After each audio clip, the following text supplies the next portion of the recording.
Over the years, there are always paradigm shifts.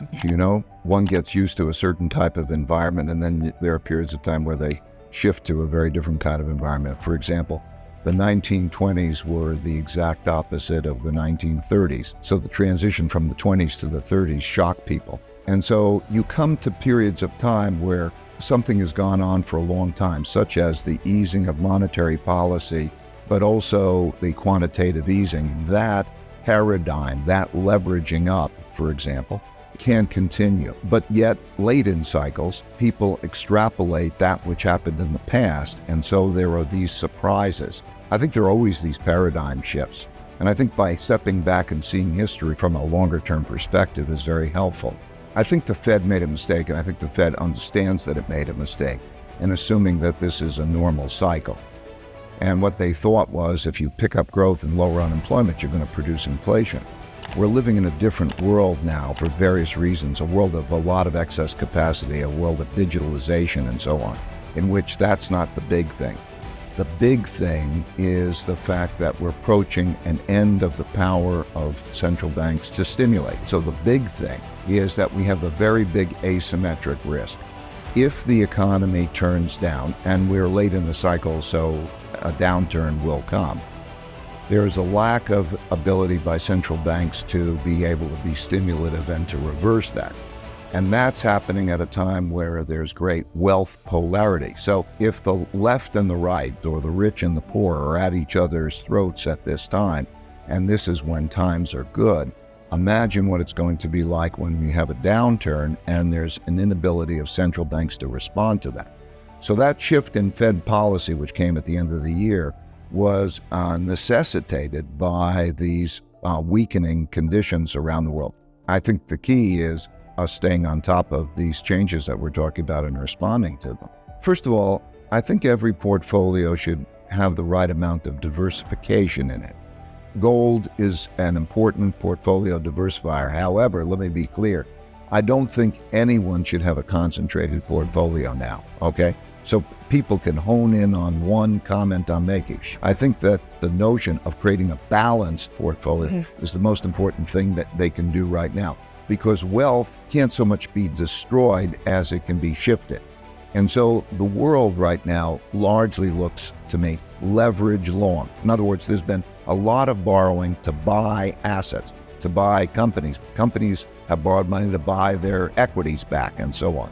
That whole move of the leverage long is where the market is. I think there's a vulnerability, what I'm saying is, to that kind of a portfolio, and that gold is one of the items that can diversify that. I believe it always should be a certain part of the portfolio because there's a certain environment that it diversifies the portfolio well, and a certain environment to worry about. I also think that that environment is riskier, more likely recently now. And that environment is one in which it becomes very difficult to stimulate the economy, and there's a desire to depreciate the value of currencies. Now think about a bond is really the currency. So when one owns a bond or one owns a debt instrument, one is paid a pile of currency over a period of time.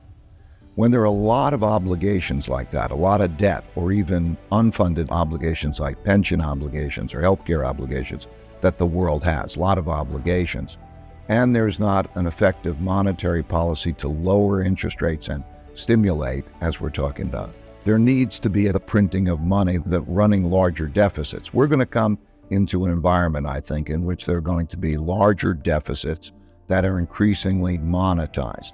And in that kind of an environment, the currencies are depreciated.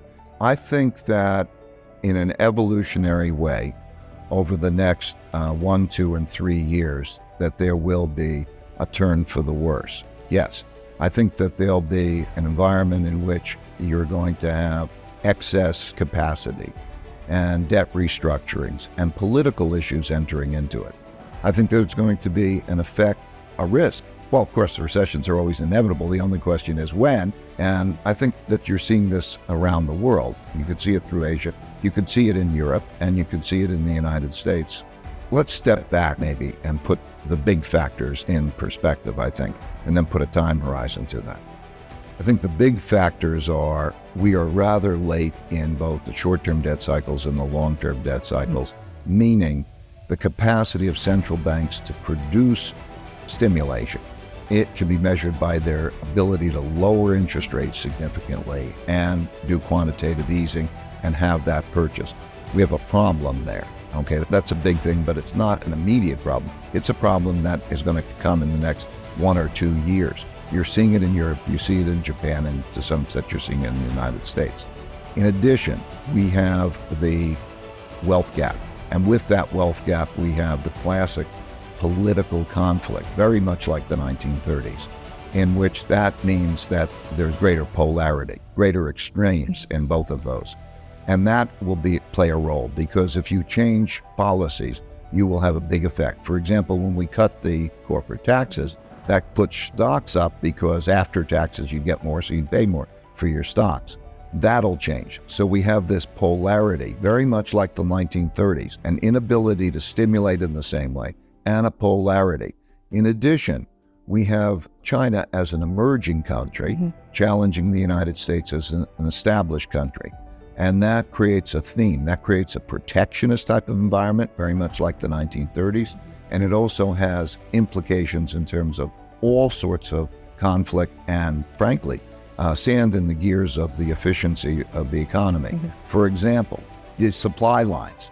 In other words, we built an economy in which there was interdependency and efficiency coming from supply lines working in a certain way. Now, as we enter this environment of conflict, there needs to be, for personal security, for the security of the countries, there is a move toward independence. The United States says, I don't want your technologies. And China says, I can't depend on you giving me your technologies. And that changes, that separation changes the nature of the dynamic, which is also an economic influence. Those influences are very similar, as I say, to the late 1930s. They will be dominant. They are evolutionary influences, but they'll play out over the next 1, 2, 3 years, I think, in creating a paradigm shift. The world we're going to be in is a very different world than the world we were in. The world we were in started in 2008 and had to do with central banks printing money and stimulating, and that is reaching its limit. And that's why I think we're going to see a paradigm shift. So what do you mean by a depression? Okay. Something like happened in the 1930s. So just to repeat, 1929 to 1932, there was a fall in the economy and a very double-digit unemployment rates and a magnitude of fall in the economy like about 10%. Do I think we're in that? Yes. How was that dealt with? 1933. What they did is they printed a lot of money. And the government came out with the same type of programs that we're having now. Yes, okay, same thing. Interest rates at zero, same thing. Okay, same dynamics. And then that money causes an expansion from that point. How long does it take for the stock market to exceed its highs? Or how long does it take for the economy to exceed its former highs? A long time. Okay, do I think that's what we're in? Yes, that's what we're in. We've seen that happen repeatedly in history, many, many times. It's just the most recent one. And there's a structure to that. So yes, this is not a recession. This is a breakdown, an operation that I'm just describing in terms of how it's dealt with, the production of money and credit and all of that. That's what we're in. I think what you're going to see is a combination you're seeing of printing money and redistribution. And I think it'll last. These things happen pretty quickly. They last maybe a couple of 3 years in terms of that process. And then you have a rebuilding. And they're dealt with creativity. The greatest force through time is inventiveness, human inventiveness, adaptability. So you're going to see these restructurings happen.